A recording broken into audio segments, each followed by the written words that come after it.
변상욱 기자 수첩 들어가죠. 뭐 가지고 오셨어요? 지난주 김정은 기자가 훅뉴스를 갖고 나왔는데 폭삭망한 자원외교, 산자부 그들에게도 문제가 있다. 예, 이제 예. 이런 주제였죠. 자원외교 문제 다뤘습니다. 오늘 그래서 자원외교 허상을 한번 좀 얘기를 하려고 합니다. 그러고 보면은 우리 변상욱 대기자가 벌써 몇 년 전에 쓴 책이 하나 있습니다. 굿바이 MB. 정말로 굿바이 보내셨네요. 뭐 이명박 정권 중에 제발 좀 빨리 나가달라고 빌었던 책인데 뭐 그 뒤로도 한참 더 난리를 치고 난 다음에 떠나셔서. MB 정권 중에 나왔던 책이에요. 예, 굿바이 MB가. 예. 아니 어떻게 그때 그걸 내실 생각을 하셨어요?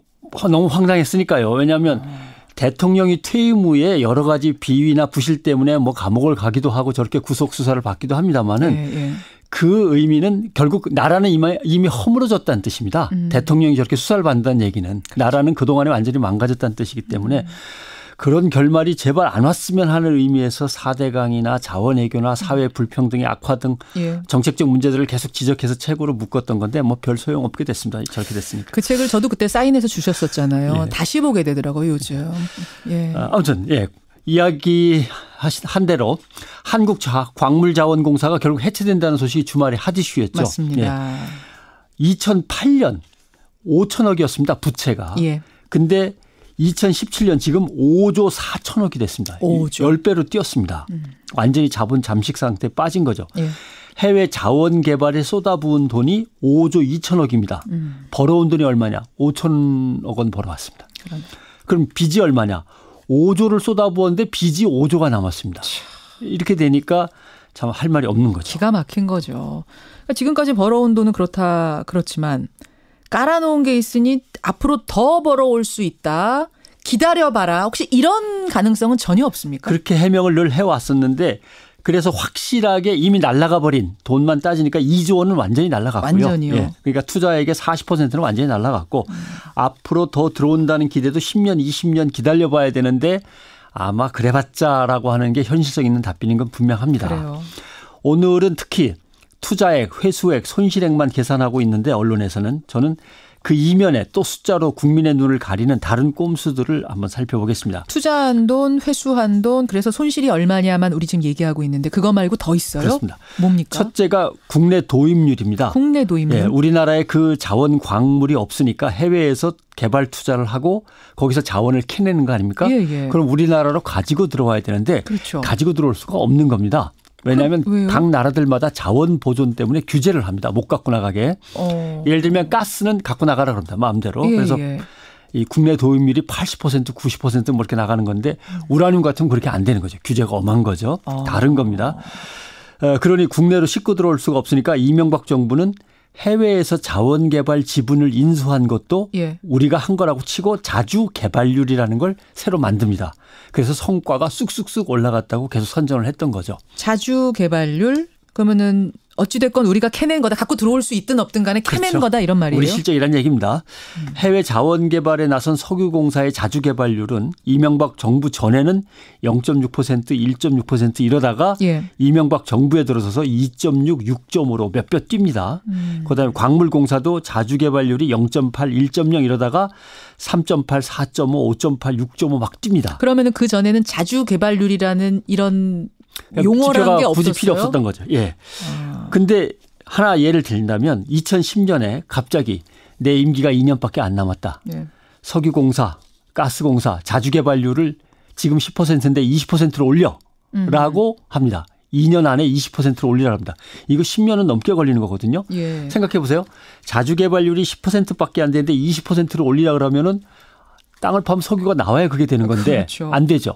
그러나 숫자에 맞추려면 석유를 파고 있는 외국 기업을 사버리는 수밖에 없습니다. 비싼 돈 주고. 그러니까 빚이 5천억 원밖에 안 되던 광물공사가 5조 원으로 막 튀는 겁니다. 제대로 샀으면 모르는데 또 제대로 안 샀다는 게 문제 아닙니까? 그렇죠. 하베스트 유전처럼. 또 자원을 국내에 도입했다고 실적을 발표해도 거기에도 허수가 있습니다. 그래요?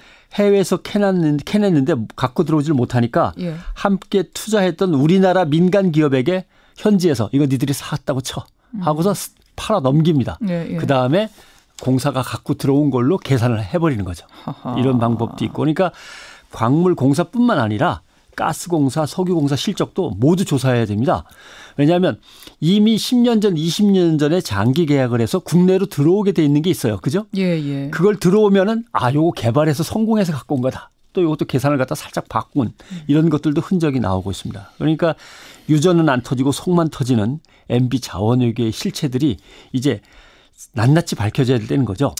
문제는 그때의 책임자들은 그럼 어디 있느냐. 그렇죠. 그 자리에 가만히 앉아갖고 그때는 자주개발률 높이라고 난리를 치다가 지금은 광물자원공사 니들 그동안 왜 이렇게 실적이 나쁘냐 해체해야겠어. 또 이런 계획서 짜고. 웃기는 거죠. 바로 그걸 꼬집은 게 우리 금요일의 훅뉴스였어요. 그렇습니다. 산자부에 대해서 얘기한 부분. 그다음에 이명박 대통령의 친형님부터 시작해서 이 자원외교의 특사로 전 세계를 돌면서 많은 일을 했습니다.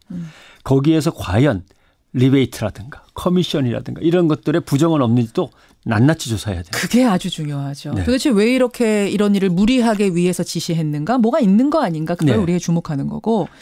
어떤 분들은 그러세요. 투자라는 게 어떻게 다 성공하느냐 100% 실패할 수도 있는 거지. 그렇죠. 예. 하지만 지금 그 상황이 아니라는 거. 그 수준을 넘었다는 거죠. 그렇죠. 또 하나의 문제는 지금 또 일부 언론에서는 국내 광물이 없어서 해외 의존하는데 그 사업을 중단하면 어떡하냐 이런 또 이상한 허위 뉴스를 갖다 유포하는 경우도 있는데 이번 방안을 보면 전략적으로 아주 중요한 자산은 국내 기업한테 매각을 하거나 국내 기업이 중요한 자원을 캐내고 있을 때 거기에 그동안 광물공사가 갖고 있던 것들을 직접 지원을 한다거나 이런 쪽으로 일단 돌리는 거죠. 광물을 안 캐낸다는 뜻은 전혀 아닙니다. 그건 민간 기업들이 다 하고 있고 그걸 지원하는 기능으로 바꾼다는 거고요. 또 하나는 어떤 선진국이든 간에 국가 공기업이 해외에 나가서 광물을 캐는 경우가 있습니다. 뭐 우리나라에도 예를 들면 누가 투자할 수 있고 북한에도 투자할 수 있는 거 그렇지만 정말 중요한 자원을 골라서 집중적으로 캐내는 게 공기업의 역할이지. 그렇죠. 우리처럼 우라늄도 캤다가 석탄도 캤다가 철도 캤다가 이러는 것들은 우리 공기업이 할 수 있는 일들은 사실 아닌 거죠. 청취자 이현우 님이 한마디로 정리해 주셨네요.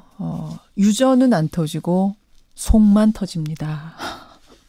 그렇습니다. 참 생각하면 속이 터집니다. 여기까지 변상욱 대기자 수고하셨습니다. 고맙습니다.